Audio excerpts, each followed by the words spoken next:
প্রিয় ভাইরা আমার নবীজি বিশ্ব নবীজি মুহাম্মদুর রাসূলুল্লাহ সাল্লাল্লাহু আলাইহি ওয়াসাল্লাম উকবা ইবনে আবি মুঈতকে ডাক দিয়ে বললেন, চাচা যান শোনেন, আমি আপনার কথা রাখবো, তবে আমার একটি শর্ত রয়েছে। আমি আপনার বাসায় মেহমান হব, খাবার খাবো, তবে আমার একটি শর্ত রয়েছে। আপনি যদি আমার এই শর্তটা মেনে নিয়ে চলতে পারেন তাহলে একমাত্র আমি আপনার বাড়িতে মেহমান হতে পারি। চিন্না বলুন সুবহানাল্লাহ। নবীজি বললেন, উকবা ইবনে আবি মুঈত শোনো, আমি আপনার বাড়িতে মেহমান হব, শর্ত হলো আপনি যদি আমার হাতে হাত রেখে ইসলাম গ্রহণ করেন, ঈমান আনয়ন করেন, মুমিন হয়ে যান। বেঈমান কাফির মুশরিক থেকে আপনি যদি ঈমান গ্রহণ করেন, ইসলাম গ্রহণ করেন, তাহলে সবেমাত্র আমি আপনার বাড়িতে মেহমান হব, খাবার খাবো। অন্যথায় আপনার বাড়িতে আমি কিছুতেই খাবার খাইতে প্রস্তুত নয়, রাজি নয়। আমার ভাইরা, আমার বন্ধুগণ, উকবা ইবনে আবি মুঈত সে ভীষণ চিন্তার মধ্যে পড়ে গেলেন, পেরেশানের মধ্যে পড়ে গেলেন। কি এক বেকায়দা, কি এমন আজীব একটি আশ্চর্যকর শর্ত লাগিয়ে দিল মুহাম্মদ। প্রিয় ভাইরা আমার, উকবা ইবনে আবি মুঈত চিন্তার মধ্যে পড়ে গেলেন। মনে মনে সিদ্ধান্ত ইসলাম গ্রহণ করবেন না, কিন্তু তার মনের একটি চাহিদা মুহাম্মদ সাল্লাল্লাহু আলাইহি ওয়াসাল্লামকে যে কোনো মূল্যেই তার বাড়িতে মেহমান করতে হবে। এজন্য তিনি সিদ্ধান্ত নিলেন, প্রয়োজনে মুখে মুখে আমি ইসলাম গ্রহণ করব, অন্তরে যা থাকে আর না থাকে। আমার ভাইরা, আমার বন্ধুগণ, উকবা ইবনে আবি মুঈত আমার নবীজিকে ডাক দিয়ে বললেন, ঠিক আছে মুহাম্মদ, তোমার শর্ত আমি মেনে নিলাম, আমি ইসলাম গ্রহণ করব। উকবা ইবনে আবি মুঈত আয়োজন সব কিছু প্রস্তুত করে নিলেন। উকবা ইবনে আবি মুঈতের আরেকজন ঘনিষ্ঠ বন্ধু ছিল উবাই ইবনে খালফ। আমার ভাইরা, আমার বন্ধুগণ, এক পর্যায়ে বললে চলে শয়তানের লিডার উবাই ইবনে খালফ। প্রিয় ভাইরা আমার নবীজি সাল্লাল্লাহু আলাইহি ওয়াসাল্লামের যতগুলো শত্রু ছিল তার মধ্যে অন্যতম তিনি একজন। আমার নবীজি উকবা ইবনে আবি মুঈতকে যে কথা দিয়েছিলেন মেহমান হবেন, সে অনুযায়ী উকবা ইবনে আবি মুঈতের বাসায় গেলেন। আমার ভাইরা, আমার বন্ধুগণ, খাবার প্রস্তুত, খাবার সামনে উপস্থিত হয়ে গিয়েছে। আমার নবীজি বললেন, উকবা ইবনে আবি মুঈত শোনো, যতক্ষণ পর্যন্ত তুমি ইসলাম গ্রহণ করবে না ততক্ষণ পর্যন্ত আমি তোমার বাসায় খাবার খাবো না। উকবা ইবনে আবি মুঈতের হাত ধরে আমার নবীজি কালিমা পড়ে মুসলমান বানিয়ে দিলেন। লা ইলাহা ইল্লাল্লাহু মুহাম্মাদুর রাসূলুল্লাহ। সকলে পড়ি সাল্লাল্লাহু আলাইহি ওয়াসাল্লাম। আমার ভাইরা, আমার বন্ধুগণ, আমার নবীজি বিশ্ব নবীজি সাল্লাল্লাহু আলাইহি ওয়াসাল্লাম কালিমা পড়ে মুসলমান বানিয়ে দিলেন, ইমানদার বানিয়ে দিলেন। উকবা ইবনে আবি মুঈত চিন্তার মধ্যে পড়ে গেলেন, টেনশনের মধ্যে পড়ে গেলেন, আমি কি কাজ করলাম। আমার ভাইরা, আমার বন্ধুগণ, এক পর্যায়ে ওইদিকে উবাই ইবনে খালফ এবং তার সঙ্গে যে সমস্ত মুশরিক লিডারগুলো ছিল, যে সমস্ত লিডারগুলো সেখানে উপস্থিত ছিল, উকবা ইবনে আবি মুঈতকে লক্ষ্য করে বললেন, উকবা ইবনে আবি মুঈত, আমরা তোমার বাড়িতে মেহমান হিসেবে এসেছি, আমরাও তো তার মতো একজন দামি ব্যক্তি। তবে আজকে তুমি যে কাজ করলে, আমরা সিদ্ধান্ত নিলাম তোমাকে আমরা চিরতরে বয়কট করলাম। তোমার সঙ্গে আমাদের আর কোনো সম্পর্ক থাকলো না, কারণ তুমি আমাদের ধর্মে নেই। আমাদের ধর্ম তুমি ত্যাগ করেছো, মুহাম্মাদের ধর্ম গ্রহণ করেছো। আমাদের সঙ্গে তোমার আর কোনো সম্পর্ক নেই, তোমার সাথে আমাদের কোনো লেনদেন নাই, তোমাকে বয়কট। উবাই ইবনে খালফ বলবেন, উকবা ইবনে আবি মুঈত শোনো, তোমার একটি পথ খোলা রয়েছে। তুমি যদি তিনটি কাজ করতে পারো তাহলে সবেমাত্র তুমি আমাদের সাথে আবার ফিরে আসতে পারবে, অন্যথায় তোমার সঙ্গে আমাদের কোনো সম্পর্ক থাকবে না। তিনটি শর্ত দিয়ে দিলেন। এক নম্বর, মুহাম্মদ সাল্লাল্লাহু আলাইহি ওয়াসাল্লাম যেই নবীর প্রতি তুমি ঈমান আনয়ন করেছো, ওই নবীর প্রতি ঈমান তো দূরের কথা, ঈমান ত্যাগ করতে হবে। সঙ্গে সঙ্গে আবার সেই নবীর প্রতি থুতু নিক্ষেপ করতে হবে। বলুন নাউযু বিল্লাহ। নবীজির চেহারার প্রতি সে থুতু নিক্ষেপ করার কথা বলে। দুই নম্বর শর্ত দান করলো, নবীজির ঘাড় ধরে বাহির করে দিতে হবে। 3 নাম্বার, নবীজিকে অমক অমক খারাপ নাম ধরে গালি প্রদান করতে হবে, গাল দিতে হবে, সম্মানিত উপস্থিতি গালি দিতে হবে। এক পর্যায়ে উকবা ইবনে আবি মুঈত চিন্তার মধ্যে পড়ে গেলেন যে একজন ব্যক্তিকে খুশি করতে গিয়ে, একজন ব্যক্তিকে মেহমানদারি করাইতে গিয়ে আমার এই বাল্যকালের এত বন্ধুগুলো আজকে আমার শত্রুতে পরিণত হয়ে যাচ্ছে, এতগুলো বন্ধুকে আমি হারিয়ে ফেলে দিচ্ছি, এর চাইতে আফসোসের বিষয় আর কি হতে পারে। যার কারণে উকবা ইবনে আবি মুঈত সিদ্ধান্ত নেই যে না, এতগুলো বন্ধুকে হারানো যাবে না, প্রয়োজনে মুহাম্মাদের সাথে এই কাজগুলো করব, এইরকম অপমানজনক কাজ করব, তারপরেও বন্ধুদেরকে ঠিক রাখতে হবে। প্রিয় ভাইরা আমার, উকবা ইবনে আবি মুঈত তিনি এই কাজগুলোই করলেন, নবীজির চেহারার দিকে থুতো নিক্ষেপ করলেন, চিৎকার মেরে বলুন নাউযু বিল্লাহ। প্রিয় ভাইরা আমার, আল্লাহ তাআলা তাকে এমন সুন্দর একটি সঙ্গী দান করেছিলেন, বন্ধু দান করেছিলেন, ইচ্ছা করলে রসুলের সাথেই তিনি থাকতে পারতেন, কিন্তু ইসলাম গ্রহণ করার পরেও তিনি আবার ইসলাম থেকে ফিরিয়ে চলে আসলেন। হেদায়েত দেওয়ার মালিককে, জোরে বলেন কে? আল্লাহ। আল্লাহ যদি কাউকে হেদায়েত না দান করেন, সে হেদায়েত কখনোই পাবে না, আমার নবী যতই চেষ্টা করুক না কেন। প্রিয় ভাইরা আমার, উকবা ইবনে আবি মুঈত আমার নবীর চেহারার প্রতি যখন থুতু নিক্ষেপ করলেন, আবার নবীর চেহারার প্রতি যখন থুতু নিক্ষেপ করলেন, থুতু নিক্ষেপ করার সঙ্গে সঙ্গে থুতুগুলো নবীজির চেহারায় পড়বে তো দূরের কথা, আমার আল্লাহ রাব্বুল আলামিন এই থুতুগুলো নবীজির চেহারায় না ফেলে থুতুগুলো উকবা ইবনে আবি মুঈতের চেহারায় আল্লাহ রাব্বুল আলামিন ফিরিয়ে দিলেন। চিৎকার মেরে বলুন সুবহানাল্লাহ। এই থুতু চেহারায় যেই যেই জায়গায় পড়ল, যেখানে ছিটিয়ে পড়ল, যেই যেই জায়গাগুলোতে থুতুগুলো ছিটিয়ে পড়ল, এই সমস্ত জায়গাগুলোতে আল্লাহ রাব্বুল আলামিন সেই থুতুগুলো থেকে আল্লাহ তাআলা এমন কিছু ক্ষত তৈরি করে দিলেন, আল্লাহ রাব্বুল আলামিন ঘা তৈরি করে দিলেন, যেই ক্ষতের কারণে, যে ঘায়ের উপর উকবা ইবনে আবি মুঈতের ইন্তেকাল হয়েছিল। বলুন নাউযু বিল্লাহ। প্রিয় ভাই সব, নবীজির প্রতি থুতু নিক্ষেপ করার মতো দুঃসাহস করলো, থুতু মারলো, কিন্তু থুতু নবীজির গায়ে পড়ল না, নবীজির গায়ে থুতু পৌঁছলো না। আল্লাহ তাআলা আটকে দিলেন, সেই থুতুটা উকবা ইবনে আবি মুঈতের চেহারায় ফিরিয়ে দিলেন। এই থুতু থেকে এমন কিছু ঘা হইল, যে ঘার মাধ্যমে উকবা ইবনে আবি মুঈতের ইন্তেকাল হয়েছিল। প্রিয় ভাই সব, দুনিয়া থেকে আপনি আমি যারা বিদায় নিয়ে চলে যাব, আমরা ইমান আনি আর না আনি, আপনার আমার হাসর নাসর হবে কি হবে না?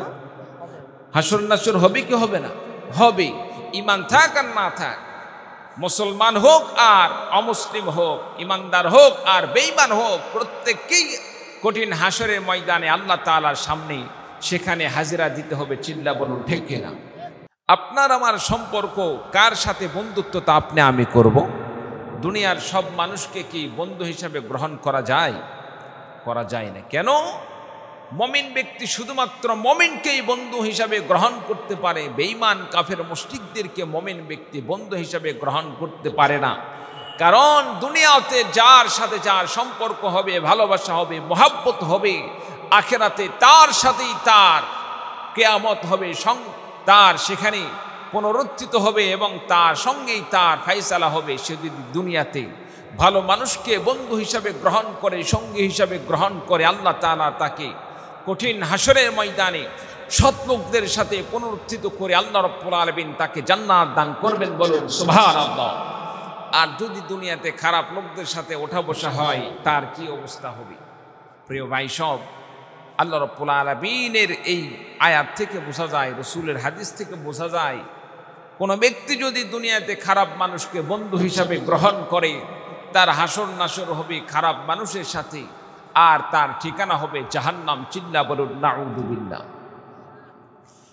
প্রিয় ভাইরা আমার, আল্লাহ রাব্বুল আলামিন সে কথাই কোরআনে কারীমের মধ্যে ঘোষণা দিয়ে বললেন, লা ইয়াত্তাখিদিল মুমিনুনাল কাফিরিনা আউলিয়া মিন দুনিল মুমিনিন।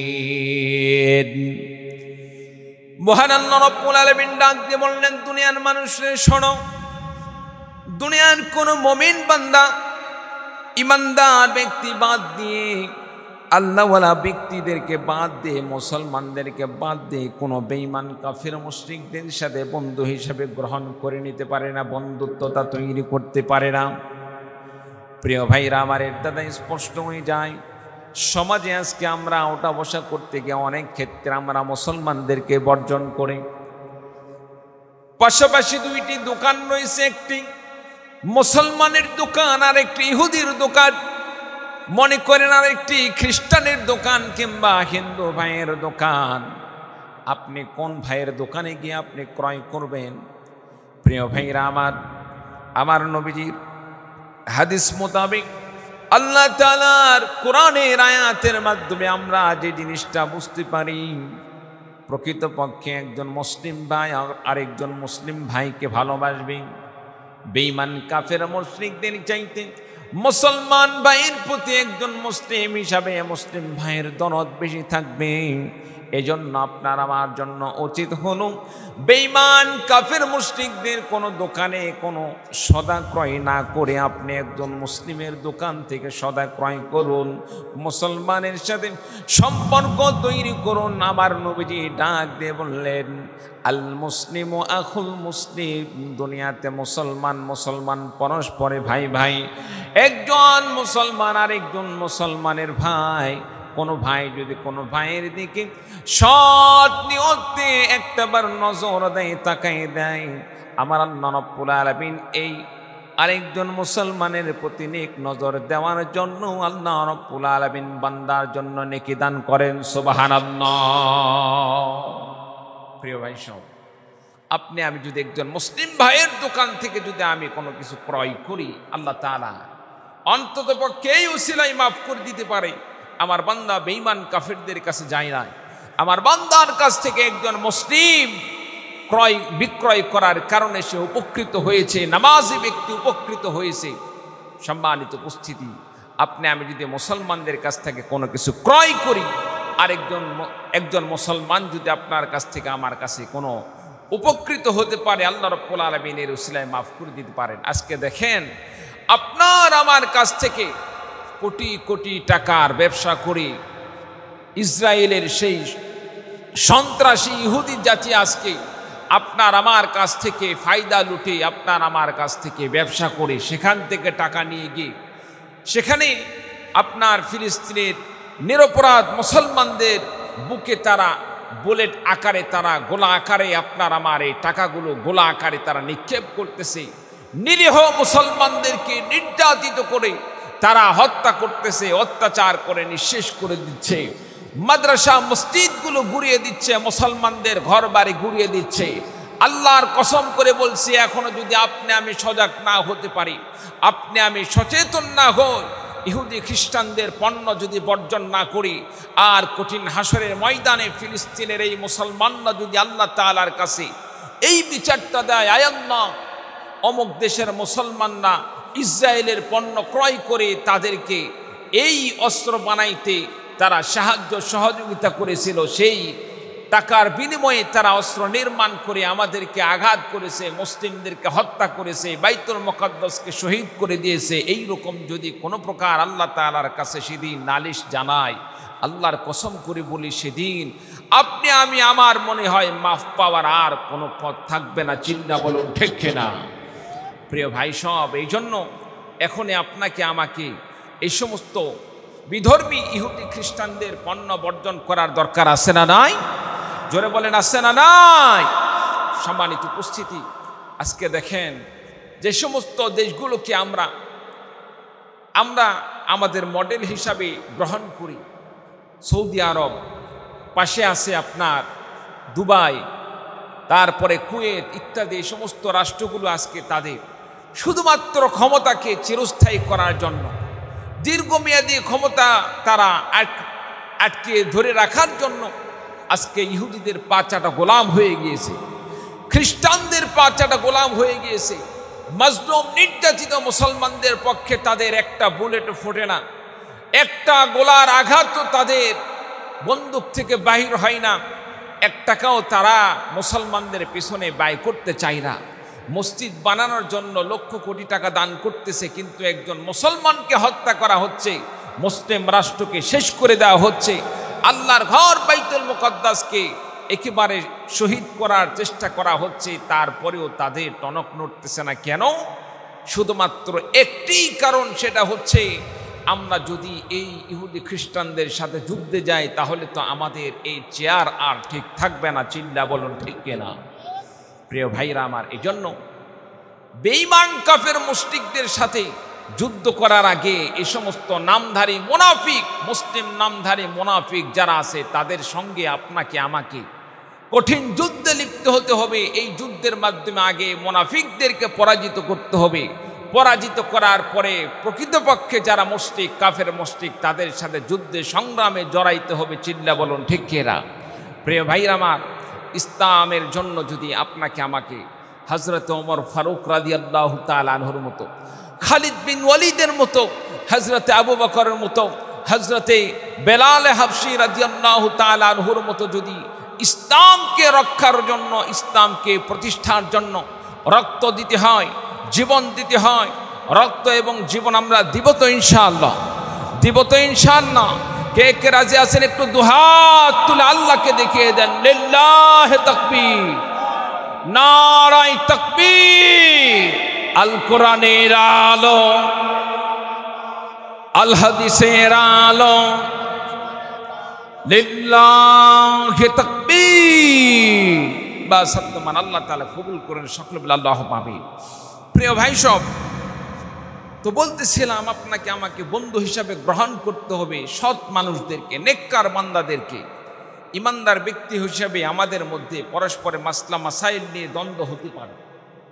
মাসলা মাসাইল নিয়ে এগুলো তো আসলে নিজেদের মধ্যে ইজতিহাদি বিষয়। একজন ইজতিহাদ করে মাসলা একটা সাইড পাইছে, আরেকজন ইজতিহাদ করে আরেক সাইড পাইছে। এইটুক বিষয় নিয়ে আমরা যদি মুসলিম মুসলমান আমরা লড়াই করে, যুদ্ধ করে আমরা শেষ হয়ে যাই, কাফির মুশরিক তো হাসবে, এটা তো স্বাভাবিক। সম্মানিত উপস্থিতি, ফলাফল কি হবে? আপনি আমি স্বাভাবিক সাধারণ সামান্য জিনিস নিয়ে যুদ্ধ করে আমরা শেষ হয়ে গেলাম, আল্লাহর কাছে কি জবাব দেব? কি আমি কি কাফেরকে মানলাম নাকি মুসলমানকে মানলাম? মুসলমানকে মানলাম, সেদিন তো জবাব দেওয়ার মতো কোনো ভাষা থাকবে না। প্রিয় ভাই সব, এই জন্য আপনাকে আমাকে নেককার ব্যক্তিদেরকে গ্রহণ করতে হবে, মুসলমানদেরকে, ইমানদার ব্যক্তিদেরকে আপনাকে আমাকে বন্ধু হিসাবে গ্রহণ করতে হবে। বন্ধু যদি আপনার আমার ইমানদার না হয়ে বেঈমান হয়ে যায় তাহলে কি অবস্থা হবে? আমার নবীজি সাল্লাল্লাহু আলাইহি ওয়াসাল্লাম দ্বীনের দাওয়াত দিচ্ছিলেন। দ্বীনের দাওয়াত আমার নবীজি বিভিন্ন সময় বিভিন্ন জায়গায় আমার নবীজি দাওয়াত প্রদান করেছিলেন। বিশেষ করে কাফের মুশরিকদের যারা লিডার ছিল, আবু জেহেল, আবু লাহাব, উতবা, সাইবা ইত্যাদি, তাদেরকেও আমার নবীজি নিয়মতান্ত্রিকভাবে দ্বীনের দাওয়াত প্রদান করতেছিলেন। রাসূলুল্লাহ সাল্লাল্লাহু আলাইহি ওয়াসাল্লামের কাছে একজন বেঈমান কাফের মুশরিক, ইসলামের চিরশত্রু উকবা ইবনে আবি মুঈত আমার নবীজির কাছে এসে দাওয়াত প্রদান করলেন। মুহাম্মদ, মূলত উকবা ইবনে মুঈত বয়োজ্যেষ্ঠ হিসাবে রাসূল সাল্লাল্লাহু আলাইহি ওয়াসাল্লাম ভাতিজার সমতুল্য। নবীজিকে এসে বললেন, মুহাম্মদ সাল্লাল্লাহু আলাইহি ওয়াসাল্লাম নবীজিকে বললেন, ভাতিজা, আমি চাই আমার বাসায় কিছু আমি মেহমানদারি করাবো। এই কুরাইশের যে সমস্ত সম্ভ্রান্ত মানুষগুলো রয়েছে, এই সমস্ত মানুষদেরকে আমি আমার বাসায় মেহমানদারি করাইতে চাই। যদিও তুমি ধর্ম হিসাবে ভিন্ন ধর্ম গ্রহণ করেছো, কিন্তু কুরাইশ বংশে আরবের এই বুকে তোমার একটি সম্ভ্রান্ততার একটি পরিচয় আছে, এটা কেউ অস্বীকার করতে পারবে না। সেজন্য আমি চাই তুমি আমার বাসায় মেহমান হবে, সকলের সাথে তুমি খাবার খাবে। প্রিয় ভাইরা আমার নবীজি, বিশ্ব নবীজি মুহাম্মদুর রাসূলুল্লাহ সাল্লাল্লাহু আলাইহি ওয়াসাল্লাম উকবা ইবনে আবি মুঈতকে ডাক দিয়ে বললেন, চাচা যান, শোনেন, আমি আপনার কথা রাখবো, তবে আমার একটি শর্ত রয়েছে। আমি আপনার বাসায় মেহমান হব, খাবার খাবো, তবে আমার একটি শর্ত রয়েছে। আপনি যদি আমার এই শর্তটা মেনে নিয়ে চলতে পারেন তাহলে একমাত্র আমি আপনার বাড়িতে মেহমান হতে পারি, চিন্না বলুন সুবহানাল্লাহ। নবীজি বললেন, উকবা ইবনে আবি মুঈত শোনো, আমি আপনার বাড়িতে মেহমান হব, শর্ত হলো আপনি যদি আমার হাতে হাত রেখে ইসলাম গ্রহণ করেন, ঈমান আনয়ন করেন, মুমিন হয়ে যান।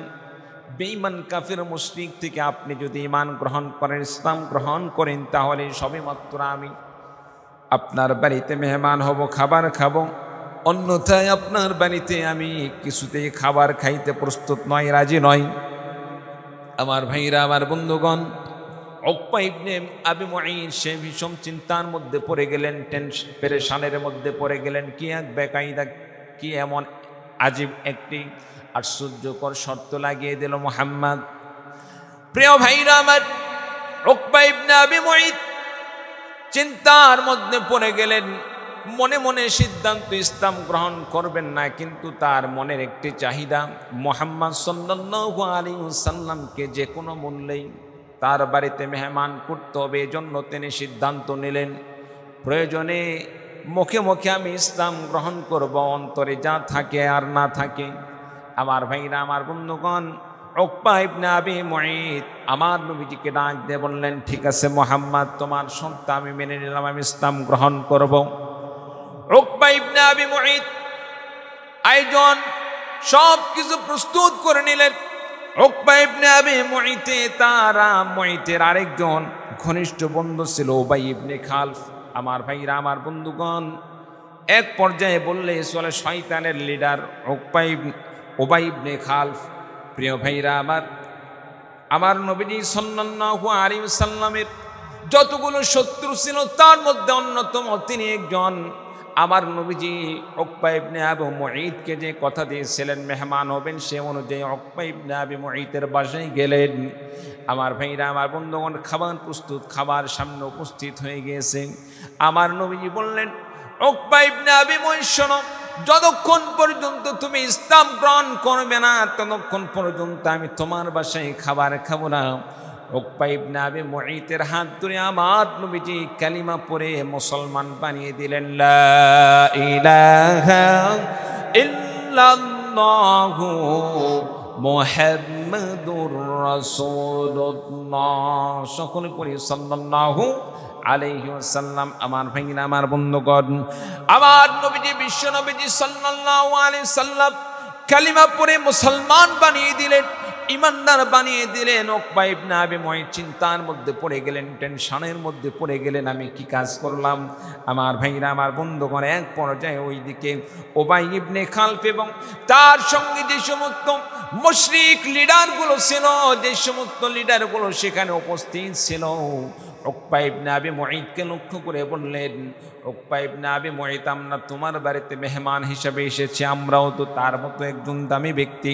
তবে আজকে তুমি যে কাজ করলে, আমরা সিদ্ধান্ত নিলাম তোমাকে আমরা চিরতরে বয়কট করলাম।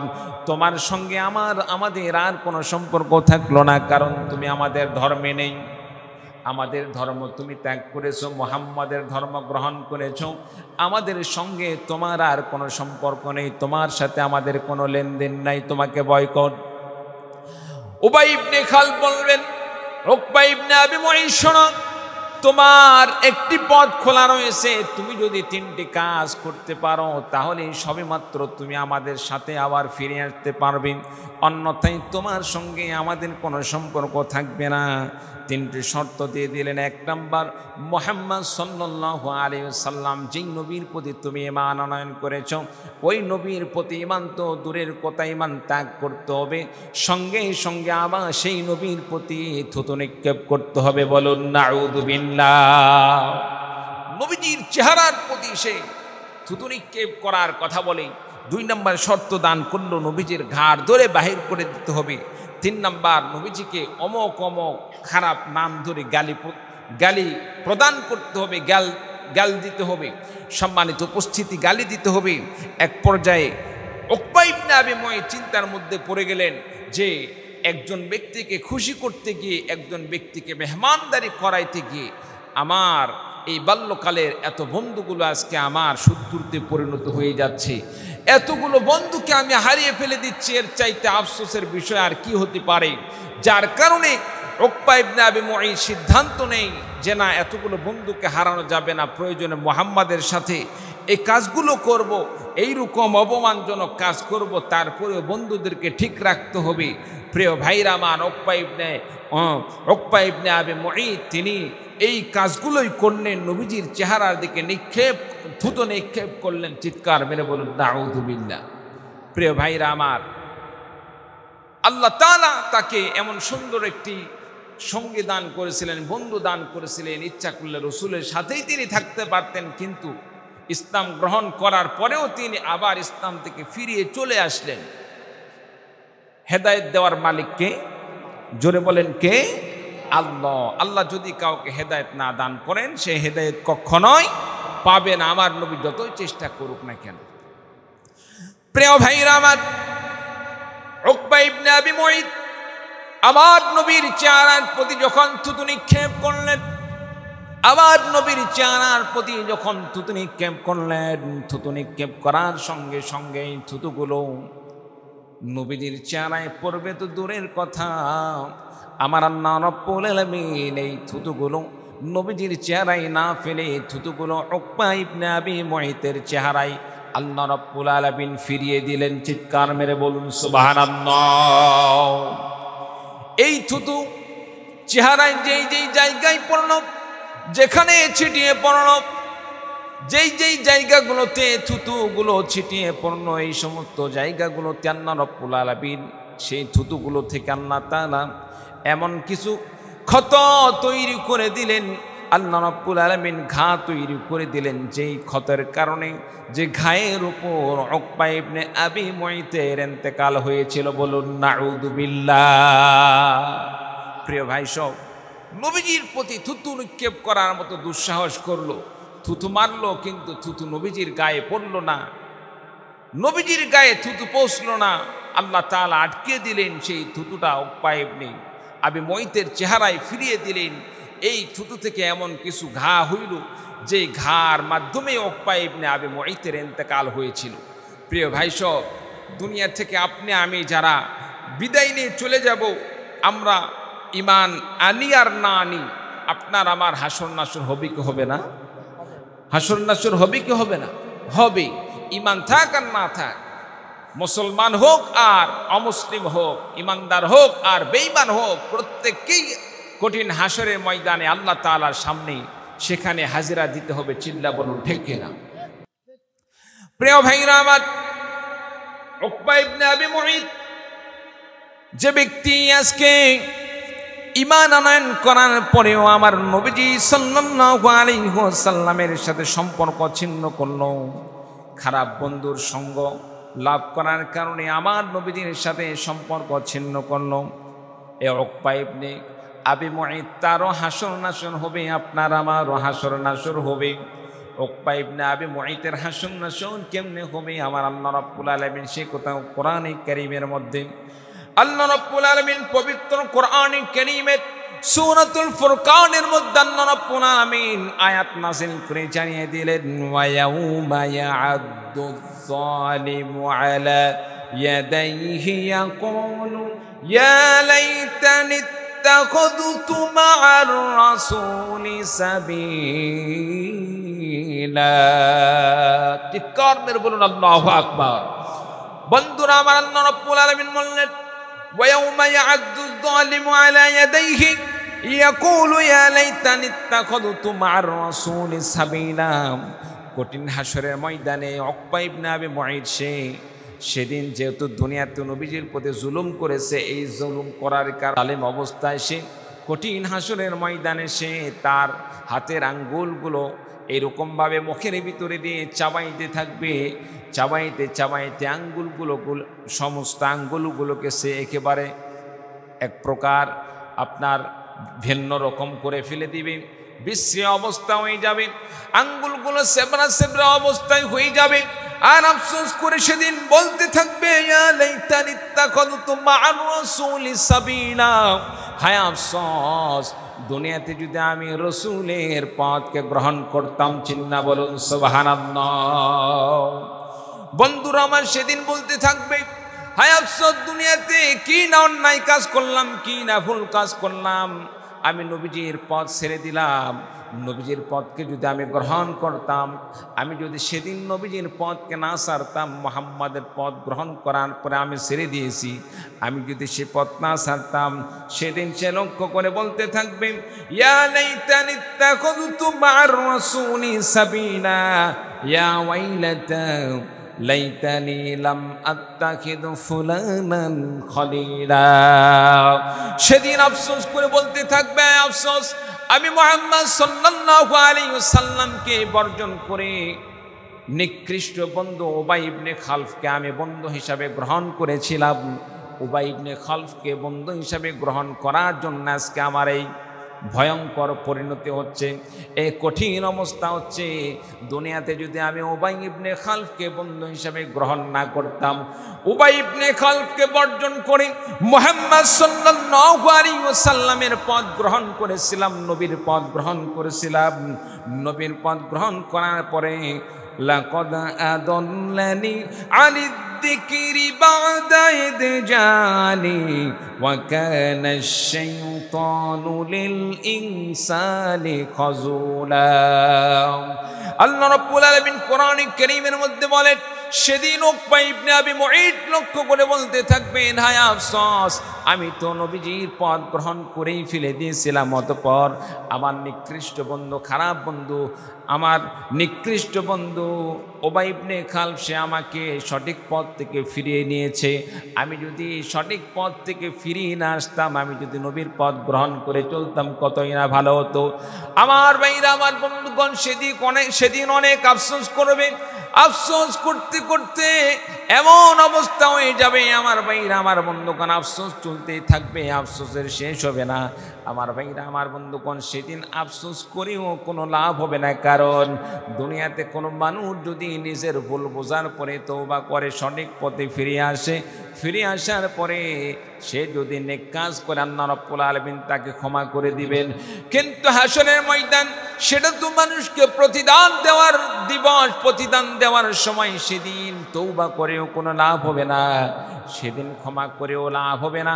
আল্লাহ রাব্বুল আলামিন বলবেন যাও শয়তান, তুমি আমি আল্লাহ তাআলার সাথে নাফরমানি করেছো, তোমার ঠিকানা হলো জাহান্নাম, চলে যাও জাহান্নামে। বলুন নাউযুবিল্লাহ। প্রিয় ভাই সব, উকবা ইবনে আবি মুঈত নবীজি সাল্লাল্লাহু আলাইহি সাল্লামের সাথে এমন আচরণ করার কারণে সেদিন আফসোস করবে, আর এরকম ভাবে দুহাত মুখের ভিতর দিয়ে চাবাইতে থাকবে, কামড়াইতে আফসোস করতে থাকবে। সেদিন হাজার আফসোস করে কোনো কাম হবে না, কারণ আল্লাহ রাব্বুল আলামিন তার জন্য ফয়সালাই করেছে ওই শাস্তির ব্যবস্থা। চিল্লা বলুন নাউযুবিল্লাহ। প্রিয় ভাইরা আমার, এই ঘটনা থেকে আপনার আমার শিক্ষার বিষয় কি? আপনাকে আমাকে শিক্ষা নিতে হবে, আপনাকে আমাকে এখান থেকে শিক্ষা গ্রহণ করতে হবে। দুনিয়াতে আপনি আমি যাকে অনুসরণ করে চলব, যাকে ভালোবাসবো, যাকে মহাব্বত করব, আপনার আমার হাসর নাচর হবে তার সঙ্গে। চিন্না বলুন ঠিক কিনা? আমার ভাইরা, আমার বন্ধুগণ, এই জন্য আপনাকে আমাকে সৎ মানুষের সাথে ওঠা বসা করতে হবে। আমার নবীজি বললেন মান তাশাব্বাহা বিকওমিন ফাহুয়া মিনহুম, যে ব্যক্তি যে জাতির সাথে সাদৃশ্য রাখবে সে ব্যক্তি সে জাতির সঙ্গী হবে। তার মানে হলো দুনিয়াতে আপনি আমি যদি ভালো মানুষকে অনুসরণ করে ভালো মানুষের সাথে থাকি, ভালো মানুষের সঙ্গে হয়, আল্লাহ রাব্বুল আলামিন কঠিন হাসরের ময়দানে আপনাকে আমাকে ভালো মানুষের সাথে হাসর নাসর করবেন। আর আল্লাহ রাব্বুল আলামিন ভালো মানুষের সঙ্গে আপনার আমার জান্নাত ঠিকানা করে দিবেন। চিন্না বলুন সুবহানাল্লাহ। বন্ধুরা আমার, দুনিয়াতে যদি আপনার আমার সঙ্গী খারাপ হয়, খারাপ সঙ্গী গ্রহণ করার কারণে যদি আপনি আমি খারাপ পথে চলি, সৎপথ আমরা যদি বর্জন করি, নামাজ না আদায় করি, রোজা না আদায় করি, হজ ফরজ হলে হজ ফরজ হওয়ার পরে হজ আদায় না করি, সন্ত্রাসীদের সাথে আপনার আমার যদি সঙ্গতা হয়, সখ্যতা হয়, ভালোবাসা হয়, আমার ভাইরা আমার বন্ধুগণ যারা দুনিয়াতে খোদাদ্রী তাদের সাথে যদি আপনার আমার ভালোবাসা হয়, আল্লাহ রাব্বুল আলামিনের হাবিব বিশ্ব নবীজির বাদশা মোতাবেক স্পষ্ট হয় যে ব্যক্তি যাকে ভালোবাসবে তার সাথে তার কিয়ামত হবে, তার সাথে তার হাসর নাসর হবে, তার সাথে তার ঠিকানা হবে। তার মানে হলো আপনি আমি যদি ভালো মানুষকে সঙ্গী না বানিয়ে খারাপ মানুষকে সঙ্গী বানাই, আপনার আবার কিয়ামত হবে, হাসর নাসর হবে খারাপ মানুষের সাথে, আর ঠিকানা হয়ে যাবে জাহান্নাম। বলুন নাউযু বিল্লাহ। প্রিয় ভাই, সব ভালো মানুষকে সঙ্গী হিসাবে গ্রহণ করার দরকার আছে না নাই? চিৎকার মেরে বলুন আছে না নাই? ভালো মানুষদেরকে বন্ধু হিসাবে গ্রহণ করতে হবে, খারাপ মানুষদেরকে ছেড়ে দিতে হবে। আলেমদেরকে সঙ্গী হিসাবে গ্রহণ করুন, আলেমদেরকে বন্ধু হিসাবে গ্রহণ করুন। আল্লাহ রাব্বুল আলামিন ভালো মানুষের সাথে সম্পর্ক থাকার উসিলাই হলেও আল্লাহ রাব্বুল আলামিন মাফ করে দিতে পারেন। চিল্লা বলুন ঠিক কি না? প্রিয় ভাই সব, এই জন্য আপনাকে আমাকে নেককারদের সাথে থাকতে হবে। আপনি আমি যদি নেককারদের সাথে থাকি, নেক আমল করি, কোরআনের সাথে থাকি, কোরআন অনুযায়ী আমল করে চলি, আল্লাহ রাব্বুল আলামিন আপনাকে আমাকে কি প্রতিদান দান করবেন? আল্লাহ রাব্বুল আলামিন সেখানে কোরআন কারীমের মধ্যে বললেন, ইয়া ইবাদি লা খাউফুন আলাইকুমুল ইয়াওমা ওয়া লা আনতুম তাহজানুন। যে সমস্ত বান্দারা দুনিয়াতে ঈমান আনয়ন করলো, আল্লাযীনা আমানু বিআয়াতিনা ওয়া কানু মুসলিমিন, দুনিয়াতে ঈমান আনয়ন করলো, মুসলিম হলো, ইসলাম গ্রহণ করলো, আর ঈমানের সাথে চললো, ঈমানের পথে চললো, আমার আল্লাহ রাব্বুল আলামিন বললেন, বান্দা লা খাউফুন আলাইকুমুল ইয়াওমা, কিয়ামতের ময়দানে তোমার কোনো ভয় নেই, ওয়ালা আনতুম তাহজানুন, তোমাদের কোনো চিন্তার কারণ নেই, তোমাদের চিন্তিত হওয়ার কোনো বিষয় নেই। আল্লাহ রাব্বুল আলামিন সেদিন বলবেন, উদখুলুল জান্নাতা আনতুম ওয়া আজওয়াজুকুম তুহবারুন। জোরে বলেন না আল্লাহু আকবার। আল্লাহ রাব্বুল আলামিন বলবেন, বান্দা উদখুলুল জান্নাতা আনতুম, তুমি জান্নাতের মধ্যে প্রবেশ করো, তুমি একা নয়, ওয়া আজওয়াজুকুম, তোমার সঙ্গীদেরকে, তোমার পরিবার পরিজনকে নিয়ে তুমি জান্নাতের মধ্যে প্রবেশ করে নাও। তুহবারুন, তোমাকে তো জান্নাতের জন্য তোমাকে তো আল্লাহ রাব্বুল আলামিনের পক্ষ থেকে নির্ধারণ করা হয়েছে। আমার ভাইরা আমার বন্ধুগণ, এর দ্বারা বোঝা গেল যারা কোরআনের পক্ষে থাকবে, কোরআনের জন্য রক্ত দিবে, কোরআন শিক্ষা করবে, সন্তানদেরকে কোরআন শিক্ষা প্রদান করবে, কোরআনের বিধান প্রতিষ্ঠার জন্য, কোরআনের আইন সমাজ প্রতিষ্ঠা করার জন্য রক্ত দিবে, জীবন দিবে, আল্লাহ রাব্বুল আলামিন তাদের জন্য ঠিকানা করে দিলেন জান্নাত। চিল্লা বলুন সুবহানাল্লাহ।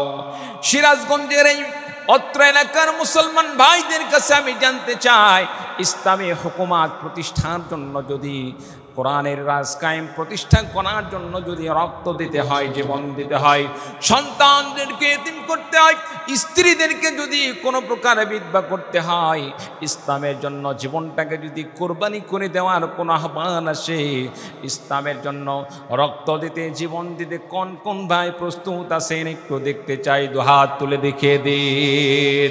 লিল্লাহি তাকবীর, লিল্লাহি তাকবীর। আল্লাহ তাআলা কবুল করুন, সকল আল্লাহুম্মা আমিন। সম্মানিত উপস্থিতি, যারা কোরআনের পক্ষে থাকবে, ইসলামের পক্ষে থাকবে, আল্লাহ তাআলা তাদেরকে জান্নাত দান করবেন। বলুন সুবহানাল্লাহ।